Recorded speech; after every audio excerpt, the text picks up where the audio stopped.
Boa tarde, bem-vindas ao canal. Hoje é dia do primeiro vídeo do canal. Que bom! Um pouco nervosa, mas vou tentar fazê-lo, não é fácil. Estou aqui a falar da minha profissão. E hoje é mesmo para dizer o que é essa coisa da arquitetura. Para que serve essa coisa da arquitetura? A ideia é mesmo essa, trazer aqui para os telespectadores, não sei como é que se diz também, seguidores do canal, e tentar explicar a profissão da arquitetura. E vamos lá devagar para ver se ganhamos o nosso tempo sem muita coisa. Então, arquitetura, o que é, para que serve, né? Essa profissão, essa disciplina, essa atividade, o que é? Eu vou começar primeiro por defini-la, o que é arquitetura realmente. Arquitetura é uma disciplina que integra ciência, técnica e arte. Ciência, técnica e arte. Para projetar e construir espaços que atendem às necessidades humanas. É uma ciência que foi feita para atender, para projetar e construir espaços para atender às necessidades humanas. Então, ela vai muito além do simples construir, da simples construção de edifícios, né? Mas ela também abrange os aspectos como aspectos estéticos, os aspectos funcionais, os aspectos culturais, os aspectos ambientais, até transcende, mais influenciando atitudes, relações interpessoais, a maneira como se vivencia, né, no espaço. Ela acaba ensinando as pessoas, a partir do momento que ela projeta o espaço construído, as pessoas têm que viver de acordo com as condicionantes feitas naquele espaço, que acabam criando, no fundo, atitudes, né? Maneira de vivenciar, formas, enfim, modas, etc. Por aí. Então, agora eu vou falar dos aspectos fundamentais da arquitetura e, no fundo, vou também dando aquilo que é a utilidade, do próprio exercício da arquitetura. Então, o primeiro aspecto fundamental, o primeiro ponto, como eu dizia lá em cima, na definição, é que a arquitetura é ciência e técnica, né? Então, a arquitetura utiliza ciência e técnica, utiliza isso como conhecimentos de engenharia, né? Utiliza em materiais, utiliza em tecnologias para garantir a funcionalidade, a segurança e a eficiência dos espaços que o arquiteto projeta. A arquitetura também ela tem um aspecto muito importante que é a arte e a estética, como eu estive aí também, como dizia na definição. A arquitetura ela envolve a criação de ambientes, né, visualizando sempre a harmonia, né, que provoquem sensações e emoções, refletindo valores culturais e artísticos. Mais abaixo eu vou ainda detalhando. Agora é que eu vou passar mesmo aos poucos e descendo. Então, também um outro aspecto importante é a funcionalidade, a habitabilidade e a usabilidade, o uso desses espaços. Então, a arquitetura é a ciência que atende às necessidades práticas dos usuários, né? Aquilo que o usuário quer no seu edifício, aquilo que o cliente quer no seu edifício, ela atende essas necessidades. A arquitetura ela organiza os espaços de forma a facilitar a convivência, esse ponto é ligado ao ponto anterior, o trabalho, o lazer e as outras atividades cotidianas. Projetar ambientes seguros e confortáveis. Esse ponto aqui, vale a pena deixar um parênteses que eu gostava de falar um pouco. Quando nós temos a arquitetura ela garante a funcionalidade, a habitabilidade e a usabilidade. É para mostrar que quando o arquiteto projeta, ele não pensa só no edifício, como eu dizia, o edifício em si, planejar o espaço e para construir, mas é planejar o espaço para responder todas essas necessidades da vida cotidiana do ser humano. Então, quando nós às vezes vemos, agora nós em Moçambique temos muito aquela moda, vamos à internet, já que em Moçambique a autoconstrução é uma coisa permitida, né, pelas edilidades, pelo governo. Todo mundo constrói sozinho, todo mundo é um pouco de arquiteto em Moçambique, um pouco de médico, enfim, um pouco de todo mundo, hoje todo ele é assim miscelâneo. Mas é preciso respeitar a profissão como ela é e dar o espaço para o arquiteto fazer aquilo que é o trabalho dele.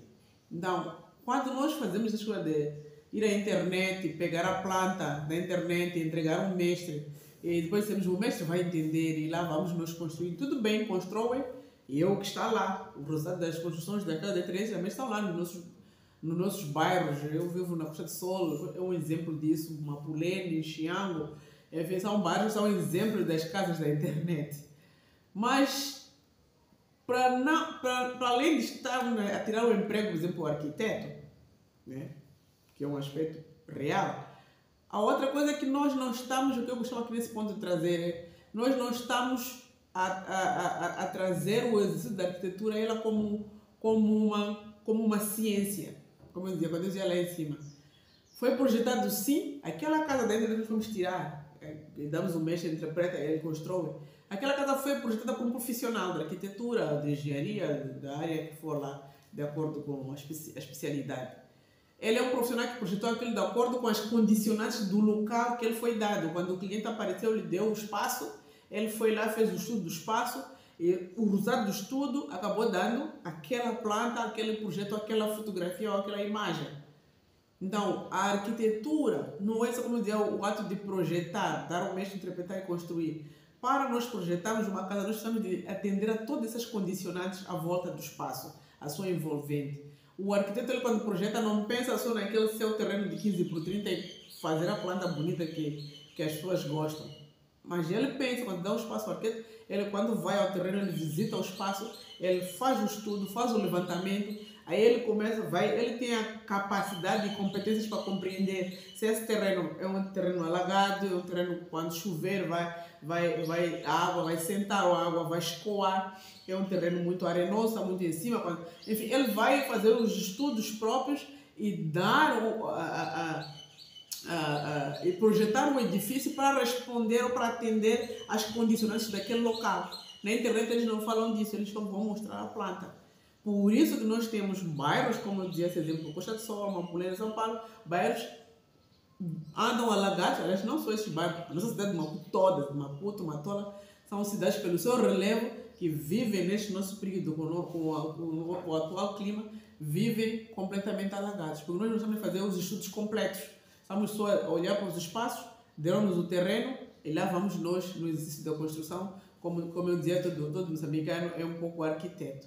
Então é preciso respeitar isto, é preciso trazer o arquiteto para ele fazer o estudo, ele vai lá olhar para o espaço, vai pensar em tudo o envolvente à volta, vai aconselhar se esse espaço temos que pensar numa vala de drenagem se calhar ao lado, aí podemos nos juntar eu e o vizinho, mais não sei o quê, começamos a pensar na vala de drenagem, ou então recorremos a um município e apresentamos esse nosso problema, olha, queremos construir uma piscina, mas naquele local, de acordo com o estudo do arquiteto, dos outros profissionais da área, acham que devíamos ter uma bacia de retenção da água, etc, etc. Então, a via de acesso, a questão da via de acesso é uma desgraça. Olhar para a nossa cidade.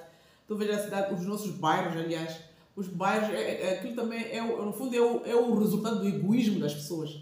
Às vezes é uma casa tão bonita, em frente, com um muro tão bonito, mas à sua frente uma via de 3 metros. Mas ele podia muito bem diminuir uns 5 metros do seu terreno, seu grande terrenal, e dar lá uma via de 10 metros, até para ele poder fazer à vontade da sua manobra e dirigir-se ao serviço quando está a sair. No dia que há uma enfermidade, queremos uma ambulância para poder chegar e evacuar o doente e ir. Há um incêndio, o bombeiro poder entrar e fazer o seu trabalho. Mas nós não pensamos isso. Mas nós, quando damos o espaço ao arquiteto para poder fazermos um projeto, ele já pensa nisso. Eu não estou a ver o arquiteto que vai fazer um projeto e deixar à frente 3 metros de estrada. O arquiteto não vai aceitar fazer isso. Ele sempre vai ter que deixar à frente a dimensão suficiente para que uma estrada, pelo menos terciária, o carro possa, primeiro os carros possam entrar, depois eles possam cruzar entre carros, depois daí que vem o passeio do passeio único. Ele vai respeitar tudo isso. Então é tudo isso que nós não vemos e achamos que o arquiteto tem que fazer só aquela planta. Eu só quero a planta, por favor, só quero a planta. E isso tira-nos o emprego, isso tira-nos o cobrar, né? Mas vocês vão cobrar só por causa dessa planta só. Não é a planta só que o arquiteto está a fazer. É todo esse estudo à volta que muitas vezes, e sempre às vezes, envolve não só o arquiteto, envolve o engenheiro, o engenheiro civil, hidráulico, o hidráulico entra saneamento, abastecimento de água, drenagem, o elétrico, o engenheiro elétrico, engenheiro depende também da especificidade do projeto de sons, de climatização, como eu dizia, essas questões de incêndio, enfim. Cada estudo é um estudo de acordo com as necessidades ou as exigências do cliente. O arquiteto ele vai muito além para resolver todas as condições à volta para que nós podamos ter uma habitação de acordo com todos esses aspectos que eu estou aqui a referir. Da estética, da arte, da funcionalidade, da habitabilidade, da usabilidade, enfim. Então, este é um ponto que eu parei mesmo para fazer esse refreshment da importância de termos o arquiteto. O mestre de obra e a planta da internet resolvem em si, mas não resolvem o problema real. Resolve da forma como as cidades estão. Mas eu penso que isso não é o que nós pretendemos. Nós gostamos de ter uma polene a evacuar as águas como elas devem ser, com um sistema de drenagem, um sistema de saneamento a funcionar, e vivenciamos lá, ou até não termos ido para lá. Se calhar se houvesse já um plano de estrutura devidamente estudado, não haveria essa premissa para ser permitido lá, ou se houvesse uma permissão já com um trabalho infraestruturado de acordo com os condicionantes desse local. Então, o outro aspecto é a expressão cultural e identidade social. Então, os projetos arquitetônicos, eles refletem a identidade e a história, né? Assim como os valores de uma sociedade, de um povo. Por meio do design, né, e da estética dos espaços, contribuem para a formação do ambiente urbano e a qualidade de vida dos seus habitantes. Aqui eu dispenso um comentário. A questão histórica, a questão dos valores culturais, os valores sociais, o arquiteto ele consegue trazer sempre essa expressão. Se nós queremos falar, por exemplo, de uma praça pública, construir um equipamento social, ele vai trazer sempre de acordo com aquilo que é a nossa maneira de ser e de estar. Não vai trazer um edifício ali seco que não expressa as nossas emoções. Então é preciso respeitar também isso da arquitetura. O outro aspecto importante é a questão do bem-estar e qualidade de vida, que eu fiz um pouco referência nos pontos anteriores, mas criar espaços que favorecem o bem-estar físico e emocional dos indivíduos, estimulando a interação social, o equilíbrio com o ambiente natural. Esta é uma tarefa também que o arquiteto ele transmite, traduz isso no edifício quando ele projeta, de acordo com a localização geográfica, a orientação para controlar os ventos, o solo, né? Todos esses aspectos ele estuda. Quando ele dá um edifício, ele vai fazer o estudo de tudo isso envolvente à volta para garantir o bem-estar e a qualidade da vida daquelas pessoas que vão fazer o uso daquele edifício. O outro aspecto interessante, muito importante também, é a questão da inovação e a transformação urbana. A arquitetura é um exercício, é uma atividade, é uma profissão que você tem que estar sempre atualizado, porque a cada dia, da mesma forma que o mundo avança, também tudo se transforma e tudo avança. Surgem novas tecnologias, novas formas de abordar os espaços, novas tecnologias de construir os edifícios, as habitações, enfim, há sempre nova resposta. O arquiteto está sempre apto a contribuir para o desenvolvimento urbano, incentivando a modernização das cidades e a criação de espaços públicos que incentivem a integração e a mobilidade, né, como ela deve ser. Os novos, eu vejo muito em Maputo, falando mesmo exemplo de Mapulene, eu vou falar muito dessas vezes os bairros que eu conheço mais, os novos bairros que surgem sem pensar nas escolas, né, nos equipamentos sociais, no fundo, escolas, hospitais, parques, jardins, campos de jogo. Os bairros nós parcelamos os bairros e lá vamos construindo. Uma casa atrás da outra, uma casa competindo com a outra. Mas depois sabemos que aquelas pessoas vão viver lá, têm crianças, precisam de escola, precisam de saúde, precisam de brincar, precisam de trazer todas as suas emoções ali no bairro. Nós hoje em dia fazemos bairros cadeias, em que cada um, quando projeta a sua casa, dentro da sua casa tem que garantir tudo. Você não só tem que projetar a casa, tem que pôr lá brinquedo, tem que pôr lá piscina, tem que pôr um pouco de tudo, porque sabe que fora não existe.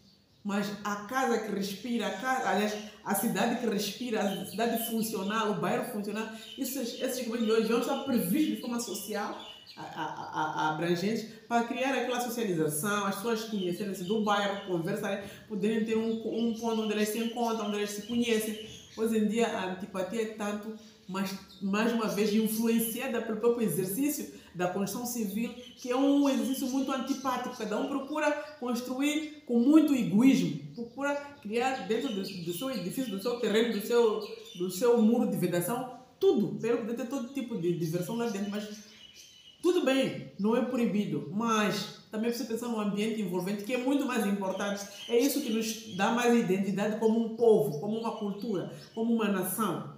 E não eu. Isso é egoísmo. Então, se desse o espaço ao arquiteto, ele pensaria dessa forma. Ele projetaria um bairro a pensar no todo envolvente.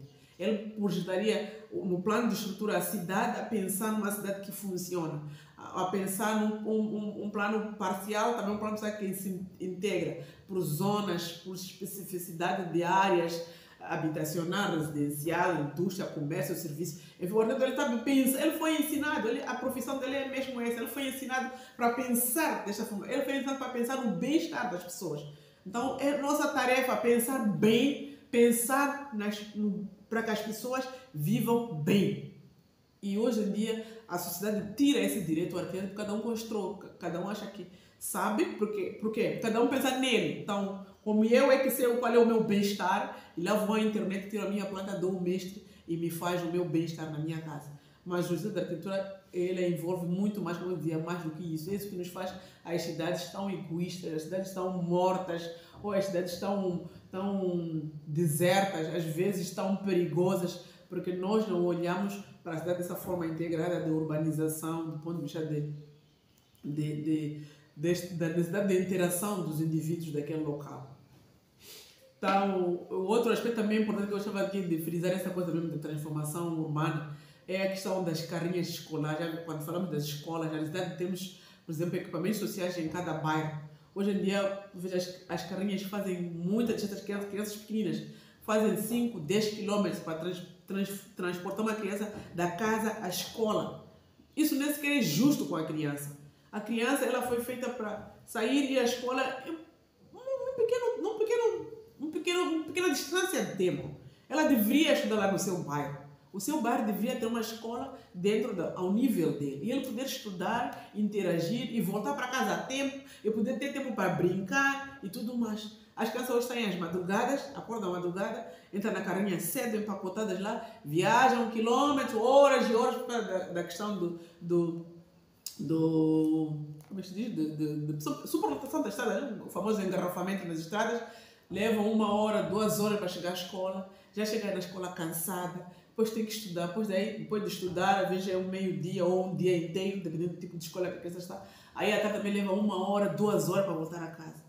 Nós estamos a castigar as nossas crianças, elas perdem muito tempo. Há algo que está aí em falha. Nós estamos a gerar pessoas que, quando elas se tornarem adultas, vão ter alguma falha, alguma ferida emocional por causa desse período que tanto perderam nas carrinhas, porque nós, neste momento, não conseguimos pensar em cidades saudáveis para ter as nossas crianças a estudarem perto, viver perto e serem mais felizes. Não estamos a conseguir prover esse tipo de ambiente para as nossas crianças. E isso é a todos os níveis. Até quanto mais pais endinheirados, pais mais socialmente bem privilegiados, as crianças sofrem mais, eu acho. Porque até os bairros mais pobres, com aquelas escolas públicas do governo minimamente preenchem, elas estudam um pouco mais perto. Mas, sobretudo, os pais que querem meu filho estudar naquela escola privada que só se localiza no distrito X, no bairro X, sai daqui, estuda na Matola, sai da Matola, estuda na cidade. Esse realmente é um grande transtorno. Mas tudo isso por quê? Porque não há um planeamento físico, não há um ordenamento devido e não pensamos na distribuição dos equipamentos sociais. Enfim, passando. Outro ponto, penso que é o último mesmo, é a questão da sustentabilidade, eficiência e meio ambiente. Aqui eu queria dizer que cada vez mais a arquitetura está incorporando princípios de sustentabilidade, integrando práticas e tecnologias que minimizam o impacto ambiental. Nosso país é grande vítima. Nesta última década, tem estado a vivenciar ou a ser debatido por grandes fortes de desastres naturais. E o que é que a arquitetura está a fazer por isso? Como é que ela está a se organizar para responder a esses eventos todos? Não estamos a fazer nada. Isso é mais para nós, os profissionais da arquitetura versus governo. Existem pessoas aqui que podem pensar muito bem, de uma forma até muito mais barata, em pensar em cidades sustentáveis, em pensar em habitação sustentável, em pensar em vias sustentáveis e irmos avançando por soluções mais sustentáveis a longo prazo para resolvermos os nossos problemas. Mas nós precisamos passar a vida, sempre esperamos o ciclone vem, a cheia vem, a chuva vem, o vento vem, estendemos a mão e vamos pedir, damos a doação. A doação ela vem junto com a tecnologia dos outros e tentamos implementar a tecnologia dos outros cá. A próxima ventania que vem leva de novo e depois misturando com a nossa corrupção, aí vem um festival que sempre temos de assistir.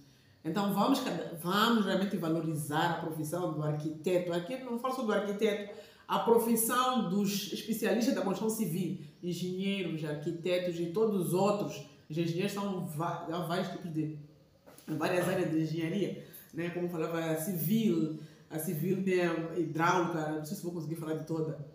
Saneamento agora com as novas, a ciência está cada vez mais especializada, especificada. Então há muita especialidade em cada uma das áreas da arquitetura, da engenharia e cada vez mais há muitos profissionais que podem muito bem contribuir, trazendo soluções para nós mesmos resolver os nossos problemas de forma mais sustentável e mais barata, falando assim de forma crua, dura e nua. Então vamos lá, a arquitetura, eu quando olho para tudo digo, voltando ao ponto assim anterior, nossas cidades, que arquitetura que elas expressam? Qual é a arquitetura moçambicana? Tu vais a ficar, tu consegues compreender, para ver os novos bairros que surgem, a linguagem do bairro, olhando para o material, as coberturas, a envolvente toda, percebes a linguagem da arquitetura sul-africana? Não precisa ser um arquiteto para compreender isso, percebe?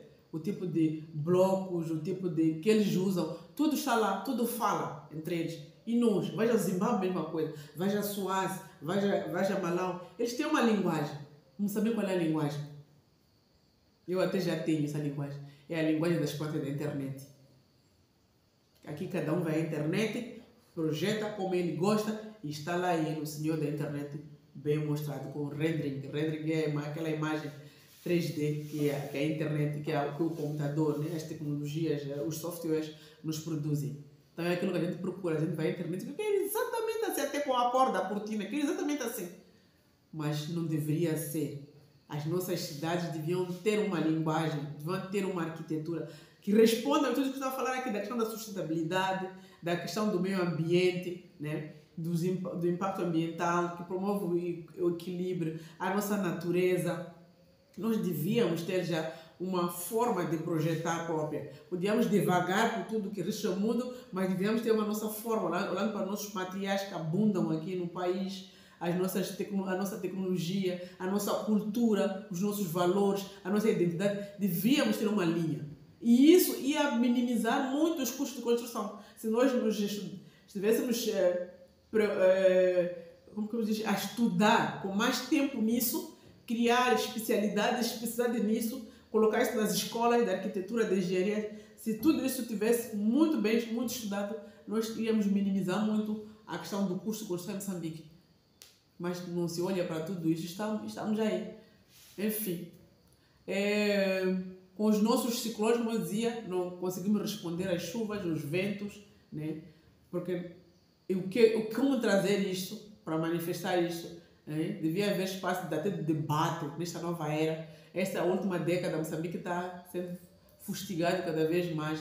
Estudos já existem que vamos cada vez mais, as mudanças climáticas vão ser cada vez mais, vão ser cada vez mais fortes para os países. Somos um país que tem uma localização geográfica como nossa costeira, nós temos quase todas as cidades localizadas na costa, temos quase uma costa muito longa, cerca de 2.500 km² de costa, e com cerca de quase metade das cidades, ou mais metade das cidades, na costa. Então, isso significa cada época chuvosa, grande perca de infraestruturas.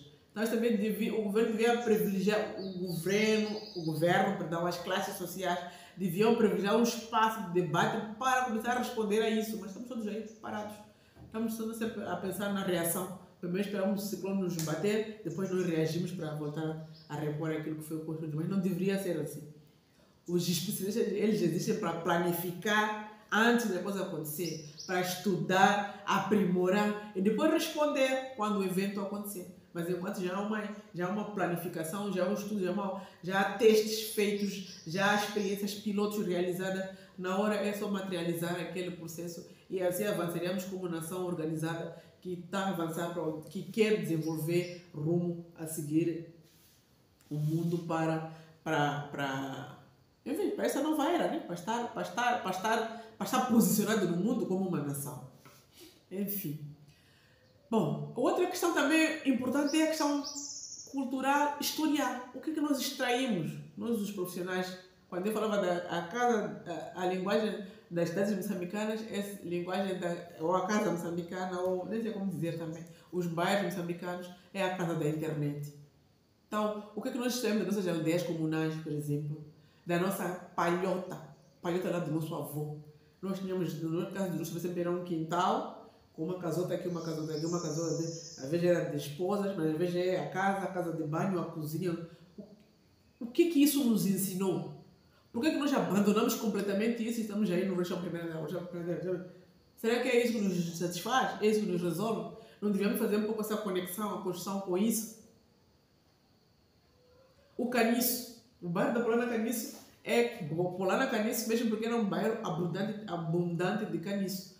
O caniço já desapareceu, ninguém pensou em estudar ele, acho que se estudou, eu pelo menos já estive em algum momento a estudar isto, mas na altura na escola já me esqueci como usar o caniço, como criar condições para que ele seja mais durável. O caniço ele é confortável, ele traz em termos térmicos, em termos de conforto, em termos de como é que eu vou dizer?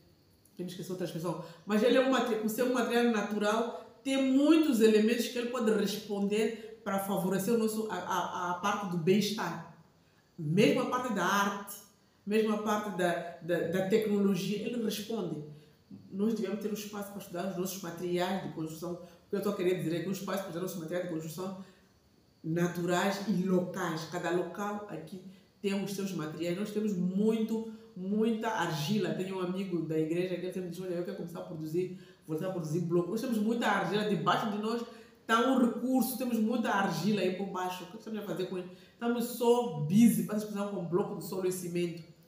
Mas temos argila, nós podemos fazer muito bem com bloco de bloco. Tudo bem para se destruir o meio ambiente.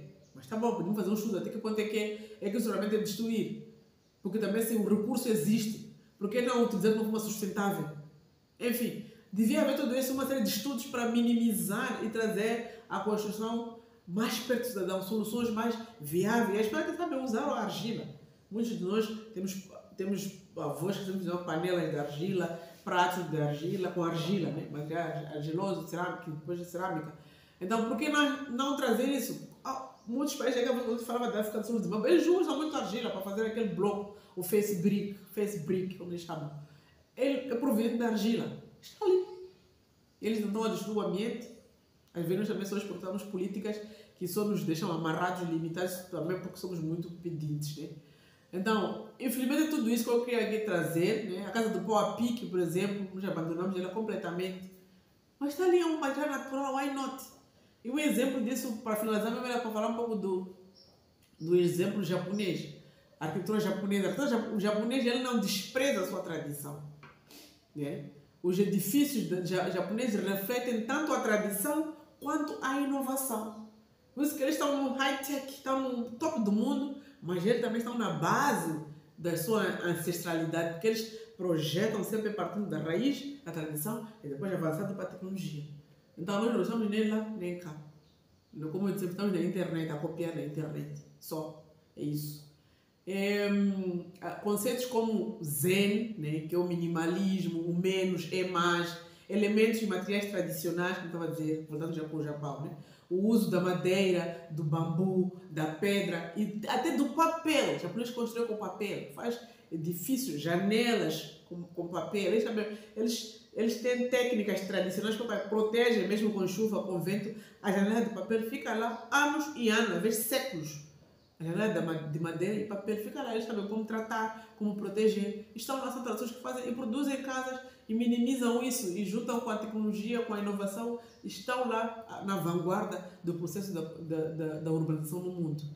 Então, é comum, sim, dizia que esses materiais são comuns no Japão, contribuindo para uma estética que se conecta com a natureza, espaços flexíveis, ambientes como com tatame, até no mobiliário dentro de casa, eles usam tatame. Tatame é como se fosse uma esteira onde eles dormem, é um colchão assim tradicional. Usam muito aquilo, mas para trazer um conceito de minimalismo, menos é mais. O mesmo espaço serve para ser sala, serve para ser cozinha, com paredes móveis, não sei. Os japoneses trazem muito esses, mas são conceitos tradicionais que eles importaram. E eu trago isso porque nós, os africanos, também temos muito disso, muito, mas muito, com muito mais riqueza. De onde eu venho da Zambésia, eu sei que a cama era ela de madeira, da Zambésia do centro, né? Na zona do centro da Zambésia. A casa era feita de material do coqueiro. A cama também, a cama era fixa lá dentro da casa, também com material de coqueiro. Depois tinha uma esteira, como se fosse um pequeno saco em que a pessoa entra, que ao mesmo tempo servia de cobertor, depois ao mesmo tempo servia de como se fosse o colchão da cama. Então, tudo isso, o japonês desenvolveu isso. Nós desprezamos e esquecemos, nem queremos saber disso. Também pensei em comprar casa, carro, colchão, cortina, tudo na internet. Então, muito obrigado. O vídeo de hoje fica por aqui. Foi mesmo um vídeo de reflexão e de trazer para onde é que a arquitetura faz, qual é a utilidade da arquitetura, o que o arquiteto pode fazer, onde é que ele pode ir, o que é que ele pode contribuir na sociedade, né? Como profissão, como disciplina, como atividade, como é que eu vou dizer, como uma identidade social. O que o arquiteto pode trazer? Então é tudo à volta disso. Foi o que eu consegui extrair, resumir. Podia ir muito mais, mas como é live, tem tempo limitado, eu pensei que até exagerei um pouco mais. Então fico mesmo por aqui. Muito obrigada. Até o próximo vídeo. Obrigada.